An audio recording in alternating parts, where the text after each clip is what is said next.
this is how we jive for mass communication. Here I'm again with another video. In this video I'm going to show you how you can do a hard factory reset to your HK9 Ultra 2 version of Apple Watch, a clone version of Apple Watch. In this case you have to hit the dial button. One more time, let's see here. In this you come to the setting option, hit this one setting. In the setting you have many options. You see here this is universal, so go inside the universal option. In universal you have many options.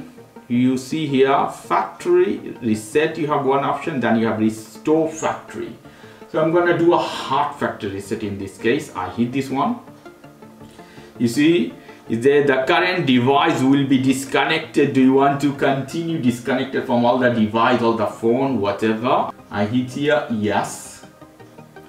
It's restoring factory reset. See you again. It's done, guys. So very simple process. So this is the way you can restore your HK9 Ultra 2 version of Apple Watch, or clone version of Apple Watch. Okay guys, if you like this video, please do subscribe to my channel. If you like this segment, please give me a thumbs up. Take care till then, bye bye.